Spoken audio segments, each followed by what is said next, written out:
नमस्ते बच्चों, आज की इस वीडियो में कक्षा 9वीं संस्कृत ब्रिज कोर्स विद्यार्थी कार्य पुस्तिका के द्वितीय सप्ताह उच्चारण स्थानानी इसका कंप्लीट सॉल्यूशन आपको इस एक ही वीडियो में बताया जाएगा।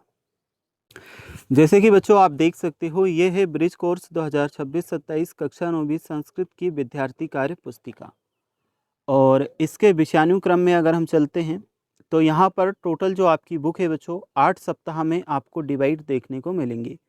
तो टोटल इस बुक में आपको 8 सप्ताह दिए हैं।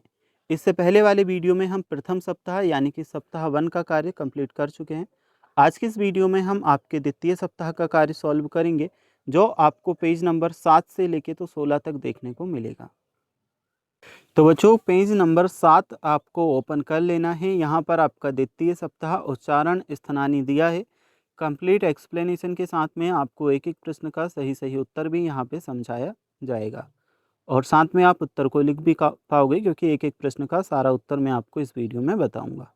वर्णों का उच्चारण मुख के विभिन्न स्थानों से होता है, अतः उन्हें वर्णों का उच्चारण स्थान कहते हैं। वर्णों के उच्चारण स्थान 8 होते हैं। अष्टो स्थानानि वर्णान नामुरः कंठः शिरस्थवः जीवः मूलश्च दंताश्च नासिकाष्टौ च तालु च। यानी कि 8 होते हैं। कौन कौन से होते हैं? एक उर यानी कि हृदय, दूसरा हमारा होता है कंठ, तीसरा होता है तालु, चौथा होता है मूर्धा, पांचवा होता है दंत, छठा होता है औष्ठ, सातवां होता है नासिका, आठवां होता है जीवा मूल। इन 8 जगहों से वर्णों का उच्चारण होता है। ठीक है, अब हम नीचे चलते हैं। उच्चारण स्थान की तालिका भी दी है, कौन सा शब्द कहाँ से उच्चारित होता है इसे हम निकालते हैं। शब्द का परिचय भी यहाँ पे दिया है, वर्ण वियोजन दिया है, शब्द ज्ञान यहाँ पे हमें बताया गया है, पुल्लिंग, स्त्रीलिंग, नपुंसकलिंग। और नीचे हम चलेंगे तो यहाँ पे वचन भी हमें बताए गए हैं। ठीक है, ये संस्कृत में कुछ शब्द भी हमें दिए हैं। तो अब हम डायरेक्टली आपके कार्यपत्र की ओर चलेंगे, जहाँ पे आपको आंसर्स को फिल करना है। तो इन चीज़ों को हम थोड़ा सा स्किप करते हैं। और यहाँ से बच्चों आप देख सकते हो साप्ताहिकम आकलन पत्रकम परियोजना कार्य, यानी कि साप्ताहिक आकलन पत्रक आपको दी है, परियोजना कार्य आपको यहाँ से कंप्लीट करना है। सबसे पहले हमें एक जोड़ी दी है, इसे हमें मैच करना है। किस तरह से करेंगे चलो मैं आपको बताता हूँ। तो पहला वाला शब्द हमें दिया है, हमें करना क्या है, कौन सा शब्द कहाँ से उच्चारित होता है वह बताना है। तो चा चा का उच्चारण बच्चों आपका होता है तालु से, इसलिए इसे हम यहाँ मैच करेंगे। नेक्स्ट हमें दिया है रा, रा का उच्चारण स्थान हमारा है मूर्धा से, इसलिए इसे हम यहाँ मैच करेंगे। नेक्स्ट है हा, इसका उच्चारण होता है कंठ से। फिर हमें दिया है पा, इसका उच्चारण स्थान है ओष्ठ से। अगला है मा, इसका उच्चारण स्थान है नासिका से। और ए, इसका उच्चारण स्थान है कंठ और तालु से। तो ये जोड़ी इस तरह से आपको मैच करना है, जैसे मैंने आपको बताया। ये आपकी जोड़ी कंप्लीट हो जाएगी। इसमें हमें बताना था कौन सा वर्ण कहाँ से उच्चारित होता है। अब है उचित विकल्पम चित्वा लिखत, उचित विकल्प का चयन हमें करना है। इचु या सानाम, इसमें हमारा सही आंसर है कंठ तालु दंत में सही उत्तर हमारा है तालु। नेक्स्ट है वकारस्य, इसमें दंत औष्ठम, ये वाला हमारा सही उत्तर है। अगला है खा, इसमें हमारा बच्चों कंठ सही उत्तर है। ठीक है, णा ये हमें दिया है, इसका सही उत्तर होगा नासिका। नेक्स्ट हमें दिया है धा, इसका सही उत्तर होगा दंत। आप चाहो तो जो मैंने सही उत्तर बताए हैं उन्हें आप यहाँ पे लिख भी सकते हैं। ठीक है, पहले का सही उत्तर तालु, दूसरे का दंतोष्ठकम, तीसरे का आपका है कंठ, चौथे का है नासिका, पांचवे का आपका है दंत। समुचित पदम सुकृत रिक्त स्थानानी पूरियत, यहाँ पे हमें रिक्त स्थान कंप्लीट करने थे। किस तरह से किए हैं देखो, यहाँ पे आ लिखा, यहाँ पे ला, ये आपका कमलम बना। फिर यहाँ पे रा लिखा, यहाँ पे णा, ये आपका श्रवणहा बना। इसमें आ लिखा और आ लिखा, ये रामहा बना। ये आपका सौरभहा बनेगा, ये आपका पूपमहा बनेगा। तो ये आपका कंप्लीट। इसके बाद हम देखते हैं जो आपका अगला क्वेश्चन है, चौथे नंबर का प्रश्न। मंजूषात समुचित पदम चित्वा लिखत, यहाँ पे सही पद चुन करके हमें लिखना है। तो पुल्लिंग में हमने कौन कौन से शब्द लिखे हैं? बालकः, चंद्रः, कविः, अतिथि। स्त्रीलिंग में लिखा है जननी, सखी, तीर्थ, मातु। नपुंसक लिंग में लिखा है ज्ञान, उदक, गगन, अम्बु।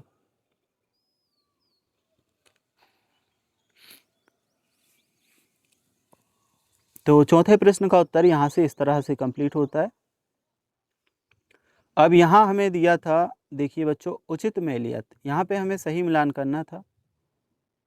तो ये मैंने ब्लू कलर में कर दिया है, आप कंफ्यूज मत होना। सही उत्तर मैं आपको बताऊंगा, ये आपके बुक में ब्लैक कलर में लिखा होगा, काले कलर में, ठीक है। यहाँ पे मैंने थोड़ा सा हाईलाइट ब्लू कलर में किया है, लेकिन सही आंसर आपको किस तरह से लिखना है मैं इस वीडियो में आपको बताता हूँ। देखिए, अजा जो दिया है इसे आप अकारांत स्त्रीलिंग से मैच करोगे। सेकंड हमें दिया है नाभि, इसे एक वचन पुल्लिंग से आप मैच करेंगे। अगला है अग्नि, अग्नि का भी आपका बच्चों एक वचन पुल्लिंग होगा, यानी कि यहाँ। फिर है आपका चंद्र, चंद्र का एक वचन पुल्लिंग आपका रहेगा, तो इसे भी आप यहाँ मैच कर देंगे। नेक्स्ट है हमारा उद्यान, इसे अकारांत नपुंसक लिंग से आप मैच करेंगे। नेक्स्ट है जन्नी, इसे इक्रांत स्त्रीलिंग से मैच करोगे। तो ये आपकी जो जोड़ी है यहाँ से कंप्लीट हो जाएगी। अब हम देखते हैं जो आपका छठे नंबर का क्वेश्चन है। प्रदत्त उदाहरणानि दृष्ट्वा वचन पदानि लिखत, बालकः बालको बालकः, ऐसे ही हमें छात्र दिया था। इसका हमारा बनेगा छात्रः छात्रो छात्रः। चटका का बनेगा चटके चटकः। नेक्स्ट हमारा था पुस्तकम, इसका बनेगा पुस्तके पुस्तकानि। नेक्स्ट है हमारा महिला, इसका बनेगा महिले महिलाः। फिर है हमारा पिता, पिता का बनेगा पितरोः पितरः। तो ये कंप्लीट। इसके बाद हम देखते हैं जो आपका अगला दिया है, समुचित पदेन योजयत, सही पद हमें यहाँ पे लिखना है।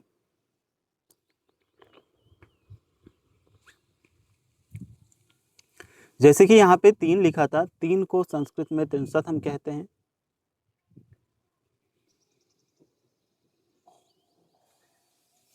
इसी तरह 15 को हम कहेंगे पंचदश।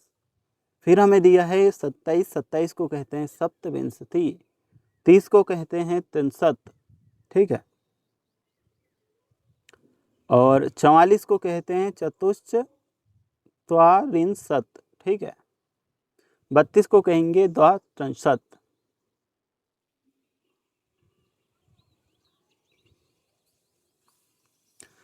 तो ये द्वितीय सप्ताह तक का कार्य हमारा कंप्लीट हो चुका है। यहाँ से आपके सप्ताह 3 स्टार्ट होता है, तो द्वितीय सप्ताह तक हम कंप्लीट कर चुके हैं। वीडियो को लाइक कर चैनल को सब्सक्राइब कर लेना। इसके आगे के सप्ताह या किसी और सब्जेक्ट का कंप्लीट सॉल्यूशन देखना है तो आप हमारे चैनल के प्लेलिस्ट में जा करके देख सकते हो। साथ ही डिस्क्रिप्शन बॉक्स में भी आपको लिंक हम दे देंगे, तो वहाँ से भी आप सारे सब्जेक्ट के आंसर के वीडियोज़ देख सकते हो।